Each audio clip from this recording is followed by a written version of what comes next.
saya. Jadi kalau orang yang sudah berserah diri kepada Allah itu dua hasil akhirnya, tidak takut dan tidak sedih.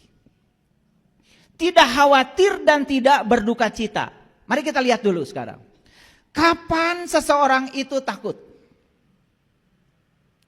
Ini hasil riset neuroscience mengatakan bahwa seseorang itu akan takut manakala dia mengizinkan dirinya dibawa oleh pikirannya ke masa depan.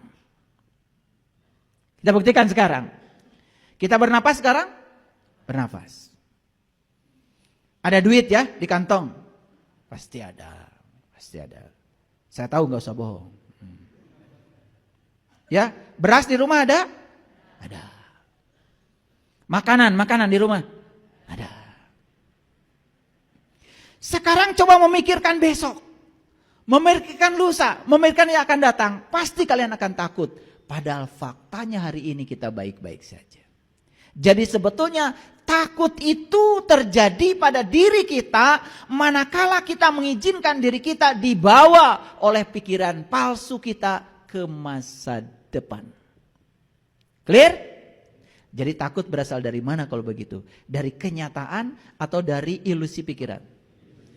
Ilusi pikiran. Hari ini ditakutkan, kemarin faktanya hari ini baik-baik saja.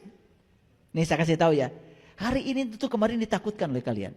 Tapi ternyata kalian hari ini baik-baik saja. Duit ada. Buat ongkos ada. Makanya saya kasih tahu, besok itu tidak ada.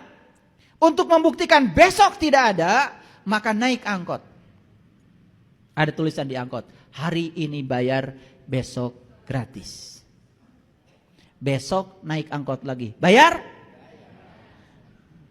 Kata supir angkot, kan gratisnya isuk bu. Ada gak besok? Gak ada. Walaupun besok masih hidup kan hari ini lagi. Betul apa tidak? Nah ini, aduh. Ini kuliah mahal sebetulnya ya. Harusnya bayar ini. Iya, saya ikut pelatihan untuk hidup bahagia saja. Saya keluarnya miliaran loh. Belajar kemana-mana. Terbang sana, terbang sini. Ikut pelatihan tingkat dunia. Untuk belajar. Jadi saya ingin memadukan. Kenapa setelah saya belajar Quran, belajar agama. Kok implementasinya belum sampai gitu. Itu rasa saya waktu itu. Ternyata perlu dilengkapi oleh hasil-hasil riset dunia sains. Dan ternyata begitu masuk itu, keren banget, luar biasa. Makanya saya berani mengajarkan berserah diri karena saya sudah mengalaminya.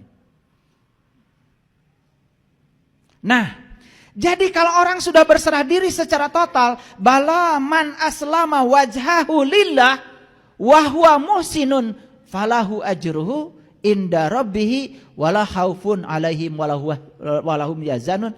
Cirinya cuma dua, hasil akhirnya cuma dua. Satu, bebas dari rasa takut. Dua, bebas dari rasa sedih. Baik, takut sudah ngerti ya.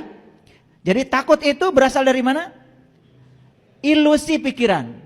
Karena pikiran itu selalu membawa kita ke masa depan. Kalau enggak membawa kita ke masa lalu. Pikiran itu tidak suka saat ini.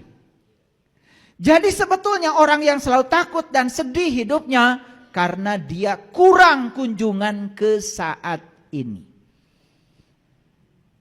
Kurang berkunjung ke saat ini. Nah, yang kedua sedih. Dari mana sedih? Sedih itu berasal dari masa lalu. Coba sekarang, kalau kita sedang gini nih, sekarang sedang gini. Ini kan saat ini. Hidup itu di sini saat ini sekarang. Tong ingat nuka pungkur. Jangan ingat masa lalu. Enggak sedih. Fokus aja dengerin ceramah saya. Enggak sedih kan? Ketawa, bentar tawakan diri sendiri. Coba saat ini juga ingat aja kejadian 2 bulan, 3 bulan, 4 bulan yang lalu. Apa itu ditipu orang? Apa disakiti orang? Semua kesedihan itu sebetulnya berasal dari diri kita sendiri yang mengizinkan diri ini dibawa oleh pikiran kita ke masa lalu. Pasti sedih. Makanya saya tidak pernah hidup di masa lalu, saya juga tidak pernah hidup di masa depan. Masa lalu hanya sarana belajar, bukan saya. Masa depan sarana berharap bagi saya. Tapi saya hidup di sini, saat ini, sekarang, dengan cara menerapkan hasil belajar tentang masa lalu, tapi di sini, saat ini, sekarang. Ya, kalau ingin lihat surga, lihat anak kita. Kalau ingin lihat surga, lihat anak kita. Anak kita. Ya, anak kita. Anak yang sedang usia 5, 6, 7 tahun, sedang lucu-lucunya. Pernah nggak mikirkan, besok gimana kalau nggak ada beras? Pernah? Hari ini ada bubur di hadapannya, dia santap bubur dengan penuh kehusuan saat itu. Betul? Makanya kalau ingin belajar surga, belajar dari anak kecil. Makanya orang Bali mengatakan anak kecil adalah sumber sukacita. Anak kecil lagi bermain, umur 6, 7 tahun, lucu-lucunya, pernah nggak memasalahkan hari lalu?